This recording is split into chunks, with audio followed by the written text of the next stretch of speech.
Move faster, you worthless maggots! Pick up the pace, or you'll be here all night! Gara-gara film Hollywood, pandangan orang tentang prajurit Navy SEAL diarahkan ke sesuatu yang gagah perkasa. Bayangan kehebatan absolut ini menancap sangat kuat di kepala jutaan pemuda. Orang-orang melihat lencana logam Trident berwujud elang emas dan langsung membayangkan kejayaan heroik tiada henti. Masyarakat membangun kultus pemujaan raksasa terhadap keperkasaan maskulin prajurit elit ini. Padahal, kehidupan Navy SEAL sebenarnya menyedihkan. Kenyataan di lapangan menuntut kita melihat kelanjutan adegan adu tembak tersebut secara utuh. Ada sebuah harga tak kasat mata yang ditagihkan secara paksa kepada para operator ini. Mari kita bedah kondisi jaringan seluler, struktur bantalan tulang belakang, dan isi kepala manusia sesungguhnya di balik seragam taktis bertenaga kuda tersebut. Prepare for breakout. We're gonna get these guys cast back. Yes, sir.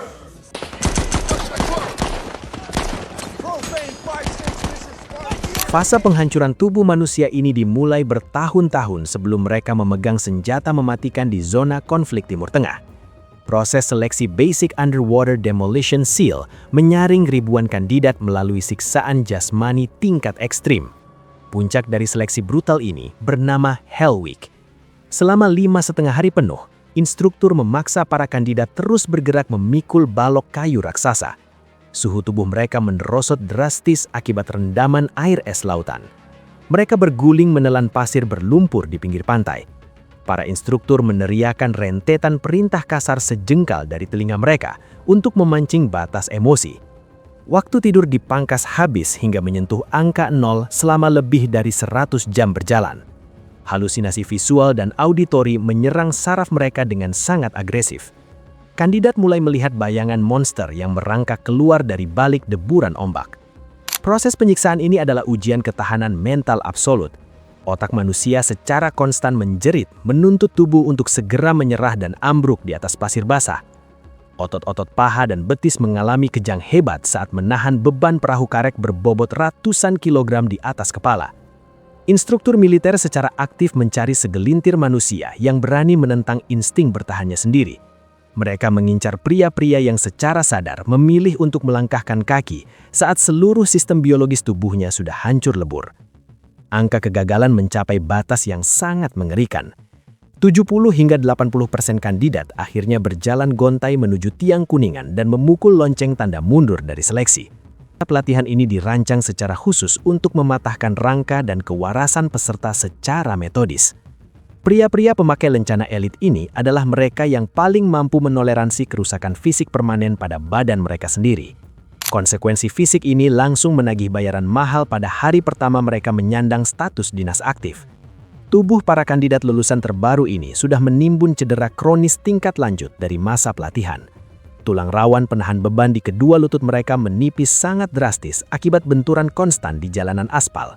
Bantalan cakram di antara ruas tulang belakang mereka bergeser dan menjepit jaringan saraf punggung. Otot trapesius di bahu mereka menyimpan luka robekan mikroskopis permanen akibat tekanan balok kayu selama berbulan-bulan. Rangka tubuh mereka sudah memunculkan gejala keausan dan retakan struktural setara dengan pasien penderita osteoporosis akut.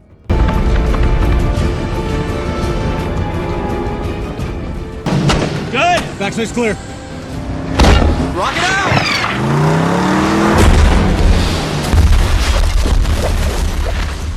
Siklus penugasan operasi khusus menghancurkan ritme kehidupan keluarga secara sistematis. Rata-rata seorang operator SEAL aktif menerima jadwal penugasan tempur selama 6 hingga 12 bulan setiap tahunnya. Roda mesin perang ini berputar terus-menerus memakan sisa masa muda mereka selama belasan tahun berturut-turut. Para prajurit ini melewatkan semua tonggak waktu krusial di rumah tangga mereka. Mereka memanggul senapan mesin di suatu koordinat rahasia pegunungan Afghanistan tepat saat anak pertama mereka menghirup udara dunia. Mereka menempelkan dada di tanah berdebu menghindari desingan peluru penembak jitu saat istri mereka memotong kue ulang tahun sendirian di dapur. Mereka bersembunyi di balik dinding tanah liat saat peti mati orang tua mereka diturunkan perlahan ke liang lahat.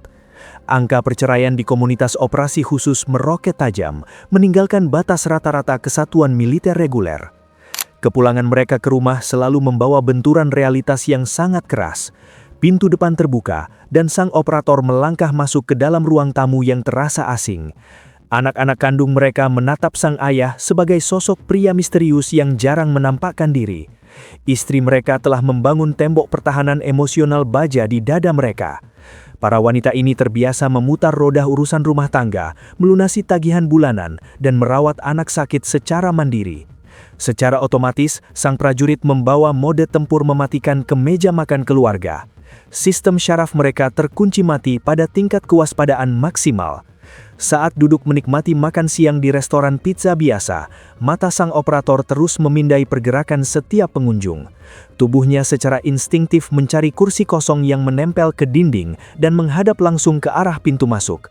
Telapak tangan mereka berkeringat dingin memetakan rute evakuasi tercepat. Jaringan otak mereka menyala terang dalam status siaga perang tingkat tinggi.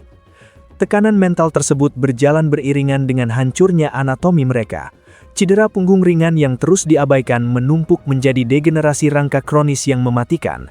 Seorang operator rutin memanggul ransel seberat 45 kg, ditambah pelat baja pelindung dada kelas berat di zona tempur. Tekanan gravitasi konstan ini merusak kurva natural tulang belakang mereka hari demi hari. Suara tembakan peluncur roket dan ledakan bahan peledak C4 menghancurkan silia mikroskopis di dalam telinga.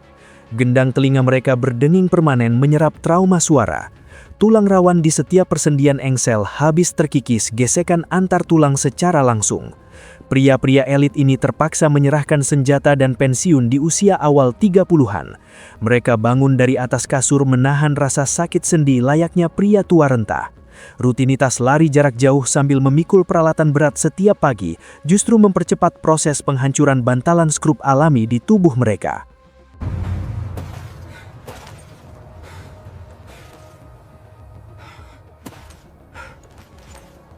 Medan perang paling sunyi dan mematikan bagi seorang anggota SEAL bersembunyi rapat di ruang gelap antara kedua telinganya. Komunitas operasi militer level tertinggi ini membesarkan budaya maskulinitas yang teramat kaku. Komandan mencekoki setiap operator dengan doktrin untuk menelan habis rasa sakit jasmani dan rohani dalam diam sejak hari pertama. Mengajukan lembar permintaan jadwal terapi psikologis berarti menorehkan tinta aib besar pada jejak karier operasional sang prajurit. Mereka mengubur semua memori penuh darah itu di dasar pikiran paling dalam. Kemampuan membungkam penderitaan emosional ini bertransformasi menjadi bom waktu mematikan pada fase kehidupan sipil. Catatan medis rumah sakit veteran menunjukkan fakta mengerikan. Angka kasus bunuh diri mantan operator dari Unit Special Operations Forces berdiri menjulang jauh di atas grafik militer biasa. Kerusakan fisik internal pada jaringan otak memperparah kehancuran psikologis ini. Paparan gelombang kejut ledakan C4 secara konstan merobek struktur seluler di dalam kepala mereka. Trauma benturan udara padat ini menghancurkan kelenjar pituitari di dasar otak sang prajurit. Kelenjar ini memegang kendali atas produksi hormon tubuh. Kerusakan organ vital ini memaksa tubuh menghentikan pasokan hormon testosteron secara drastis. Penurunan bahan kimiawi ini langsung menjerumuskan para operator ke dalam jurang depresi klinis kelas berat dan kelelahan kronis. Proses pencabutan jati diri menyusul masuk merobek kewarasan mereka. Saat atasan menyematkan lencana trident di dada kiri seseorang, seluruh keberadaan dirinya melebur seutuhnya ke dalam lambang logam tersebut. Status sebagai operator SEAL menelan habis sisa kepribadian lama mereka. Proses penyerahan senjata di hari pensiun memotong urat nadi identitas ini dengan bilah pisau tajam. Pertanyaan eksistensial maha berat menghantam kesadaran mereka di pagi pertama pelepasan seragam.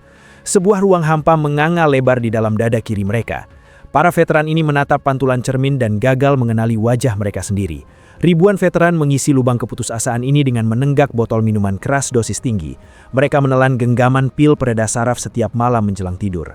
Perilaku agresif di jalan raya menjadi rutinitas baru pengisi hampa. Beban psikologis paling berat bersarang permanen di jaringan memori mereka dengan nama Survivor's Guilt. Rasa bersalah akibat tetap bernapas terus membakar paru-paru sang prajurit setiap detik. Para operator veteran ini berjalan pulang dari lembah tandus penuh peluru saat rekan satu tim mereka diterbangkan di dalam peti mati berlapis bendera negara. Mereka membawa ingatan visual soal darah sahabat sendiri yang menetes di atas seragam taktis mereka seumur hidup. Mimpi buruk berisi suara jeritan kawan sekarat menyiksa jadwal tidur malam mereka. Mesin gergaji pertanyaan moral soal keadilan takdir berputar liar di ruang kesadaran mereka. Sang veteran mengutuk dirinya sendiri karena terlambat menarik rompi kawannya dari jangkauan ledakan peluru mortar.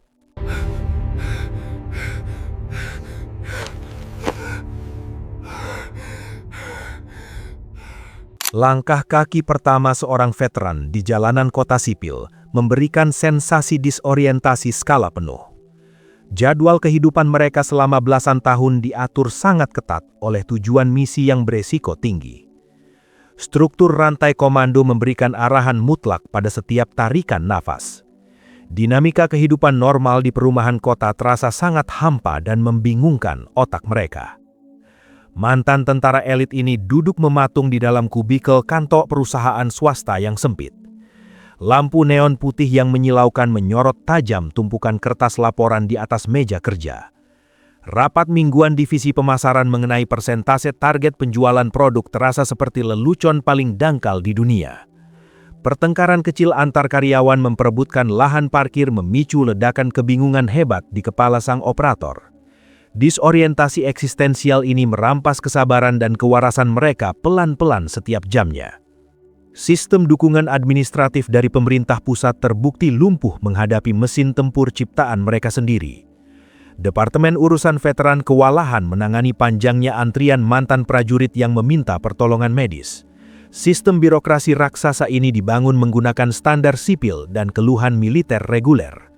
Lorong-lorong rumah sakit pemerintah gagal menyediakan prosedur penanganan medis spesifik untuk trauma mikroskopis gelombang ledakan di jaringan saraf otak. Para veteran dipaksa mengisi tumpukan formulir asuransi setebal buku telepon. Mereka mendengarkan suara mesin penjawab otomatis di telepon berulang kali hanya untuk mendapat jadwal konsultasi dokter spesialis 4 bulan kemudian. Pria-pria tangguh ini sanggup meloloskan diri dari kepungan ratusan milisi bersenjata di gurun pasir Timur Tengah. Perang di lapangan selesai dan mereka mati di lumat birokrasi kertas di lorong rumah sakit. Kenyataan kelam ini tercatat sangat jelas dalam lembaran catatan organisasi SOCOM Care Coalition. Kertas laporan medis menampilkan deretan panjang nama veteran yang tulang rusuk dan tulang lehernya disatukan paksa oleh belasan pen titanium. Beberapa mantan operator SEAL mengambil mesin tik tua dan menulis buku memoar tebal. Lembar demi lembar buku tersebut memuntahkan narasi nyata soal sistem yang membuang rintihan mereka ke tempat sampah. Teks tersebut memberikan wajah manusia sungguhan yang menangis menahan sakit di balik deretan angka statistik jumlah veteran yang terpaksa tidur di jalanan. Gimana menurut kalian? Tulis di kolom komentar ya. Jangan lupa like, share, dan subscribe Kopral Gondrong untuk konten menarik lainnya. Move faster, you worthless maggots! Pick up the pace, or you'll be here all night!